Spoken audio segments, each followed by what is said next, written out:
તો ત્યારે ગામડાની સ્કૂલમાં ગયો તો ત્યાંના આચાર્ય જે તાલી વધારીને મારું સ્વાગત કરતા હતા એમાં મને ખબર પડી કે મારા જોડે જે ટેલેન્ટ છે ખરેખર ગર્લ્સ માટે છે.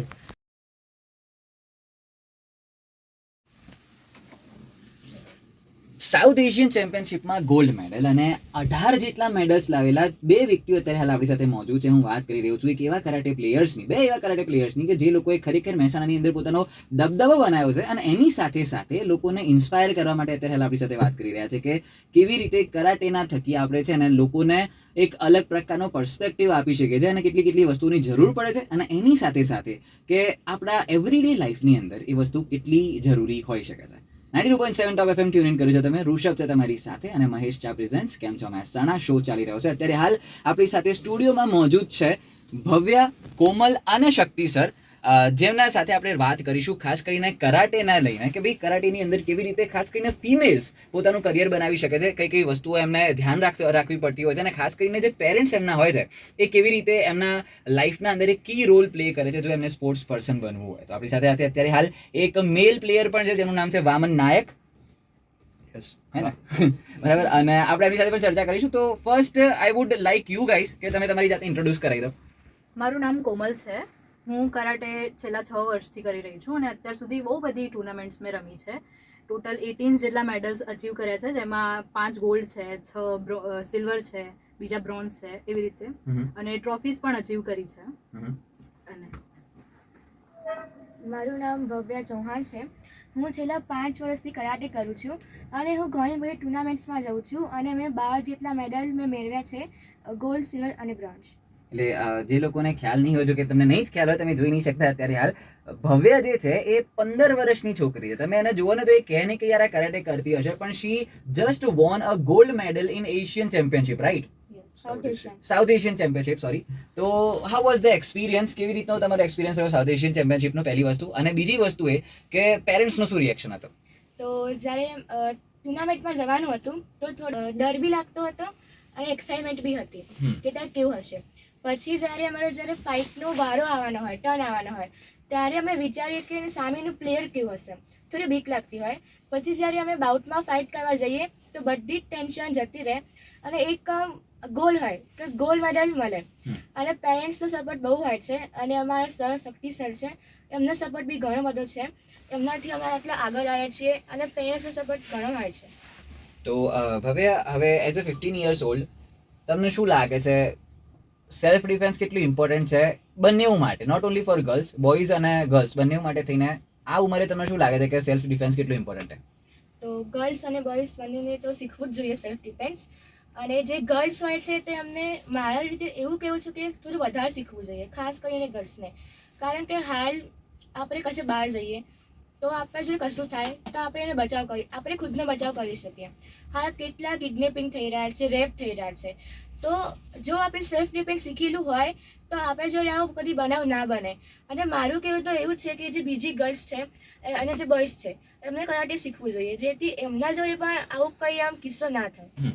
તો કોમલ, હવે પ્રશ્ન હવે તમારાથી છે કે અકોર્ડિંગ ટુ યુ સ્પોર્ટ્સ અને કરાટે બંનેમાં તમને કોઈ ડિફરન્સ લાગે છે? જો કે બંને સ્પોર્ટ્સનો જ ભાગ છે કરાટે બેસિકલી, બરાબર, પણ નોર્મલી બાકીના જે સ્પોર્ટ્સ છે, ફોર એક્ઝામ્પલ ક્રિકેટ થઈ ગયું, હોકી થઈ ગયું, એમાં ને કરાટેમાં તમને અત્યારે હાલ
એમ કહેવા જઈએ તો ધીમે ધીમે બિલ્ડઅપ થયો છે એમનો પેશન્સ. પહેલા તો એવું કંઈ નહોતું.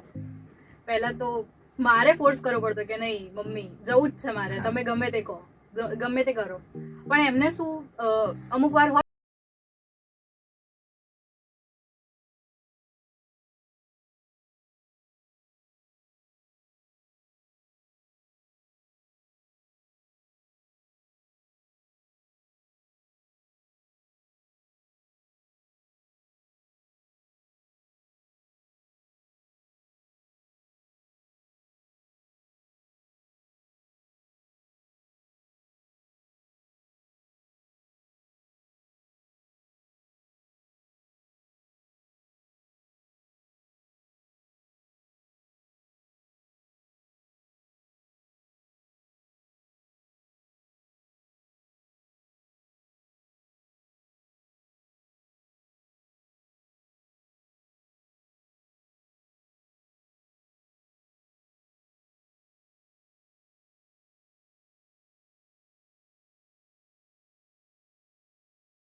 મહેનત બી એટલી બધી વધારી દેવી પડશે એમ.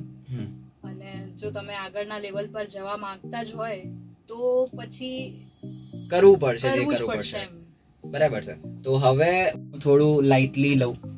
ના, ઉપરથી મેં તો છોકરીઓ તો એમને વધારે મહેનત કરાવી છે. કે મને ખ્યાલ છે કે મેં આ ફિલ્ડમાં મને ઇન્ટરેસ્ટ ક્યારે પડ્યો કે જ્યારે હું 12થમાં હતો અને ત્યારે મેં ગવર્મેન્ટ પ્રોજેક્ટ ચાલુ કર્યા હતા આપણે સુરક્ષા સેતુ સોસાયટી ઓકે. જે ગવર્મેન્ટ કરાવી રહી છે. તેમાં હું લાઈક કોચ તરીકે શીખવાડવા જતો હતો. તો ગામમાં ફરતો હતો ત્યારે ગામડાની સ્કૂલમાં ગયો તો ત્યાંના આચાર્ય જે તાલી વધારીને મારું સ્વાગત કરતા હતા એમાં મને ખબર પડી કે મારા જોડે જે ટેલેન્ટ છે ખરેખર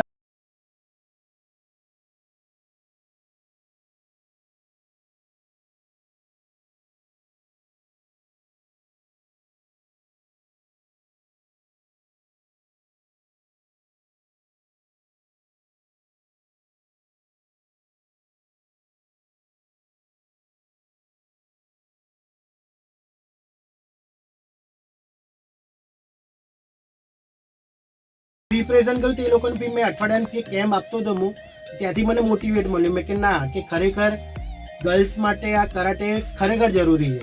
ત્યાંથી મને મોટિવેટ મળ્યું. પછી એ જ મેં સ્કૂલોમાં ચાલુ કર્યું ને પ્રાઇવેટ ક્લાસમાં બી એ રીતથી જ ચાલુ કર્યું કે જેટલો હું બોયઝ પર ઇન્ટરેસ્ટ દબાઈને આપતો હોઈશ ને એ જ રીતે સેમ ગર્લ્સને બી. અને ગર્લ્સને તો ઉપરથી વધારે આપું છું કે કેમ કે ભાઈ બોયઝને તો એક ટાઈમ પર ભાઈ ચીલરણ નહીં થાય, થશે તો ગર્લ્સ ઉપર જ થશે. મેં કે તો તમે અગર પોતાની સેફટી જોડે રાખશો તો ના, હવે તો બોયઝ ઓટોમેટિક મેં કે ઓછું થઈ જશે રેશિયો. હવે તો બોયઝ જોડે થઈ રહ્યું છે બરાબર. બટ થિંગ ઇઝ કે હું કોઈક વખત કેવું વિચાર ખબર કે આને ધારો કે આ રીતે પોર્ટ્રે ના કરી કે ભાઈ ઓકે સેલ્ફ ડિફેન્સ કોઈક વખત આવું કંઈક થઈ ગયું કારણ કે એ છે ને 1000માંથી 10 કિસ્સા એવા આપણને ચલો વધારે મળતા હશે, હું કહું છું 10 કિસ્સા બરાબર, 10 કિસ્સા એવા છે. પણ એવરીડે લાઈફની અંદર જે કંઈક કામમાં આવતું ને જે રીતે જેકી ચેન શીખવાડતા હતા આપણને બરાબર કે એવરીડે લાઈફની અંદર જે તમે કામો કરતા હોય એ બધા જ આપણને કરાટે અને એ એને જ કરાટે કહેવાય બરાબર ને, એ જ આપણે ડિસિપ્લિનમાં ફોલો કરી શકીએ. તો એ રીતે જ આના આપણે પોર્ટ્રે કરીએ તો મારા પ્રમાણે વધારે બેનિફિશિયલ હશે કે આના જેવો વ્યક્તિ જેને જરાય બીક નહીં ચીરહરણ થવાની બરાબર એ કરાટેના અંદર જાય અથવા મારા જેવો વ્યક્તિ બેસિકલી એ કરાટે શીખે. તો એવી કોઈ એડવાઇસ હશે કે જે તમે મહેસાણાના લોકોને આપવા માંગો કે ભાઈ આ કારણ છે જેના કારણે તમારે કરાટે શરૂ કરવું જોઈએ અને બીજા નંબર ઉપર સ્પોર્ટ્સ કોઈ પણ પ્રકારનું શરૂ કરવું જોઈએ? એક બીજું કારણ એ કે કરાટે જોઈન્ટ એટલે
એ કરી શકું છું એમ. કરાટે બેસિકલી એક લાઈફસ્ટાઈલ છે એમ હા. કહેવા જઈ શકાય કે હા. એ આપણે એડોપ્ટ કરી લઈએ તો આપણે લાઈક બધી કોઈ પણ પરિસ્થિતિના અંદર પહોંચી કોઈ વળીએ. પણ પરિસ્થિતિ. તમારા માટે શું છે કરાટે? કરાટે શીખવાથી એક તો આપણું સેલ્ફ કોન્ફિડન્સ વધે છે અને કરાટે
પિક્ચર મેં જોઈ હતી એમાંથી એક મેં શીખ્યો તો ભાઈ થેન્ક યુ નહીં તીનકી મદદ કરો એટલે મારી એ જ છે મેં કે થેન્ક યુ નહીં બીજા 3 ને સેલ્ફ ડિફેન્સ શીખવાડ પેલાને કહો બીજા 3 ને સેલ્ફ ડિફેન્સ શીખવાડે હા. એ રીતથી સાયકલ રેડી થશે 2 વર્ષ થશે વિથિન પછી જે અત્યારે જે આપણે જે ચર્ચા અમુક પર ઇન્ટરવ્યુમાં આવી કે બી રેપ કેસીસ ને એ બધું 2 વર્ષ પછી ગવર્મેન્ટના ટાર્ગેટ ઓટોમેટિક ઓછા થઈ જશે.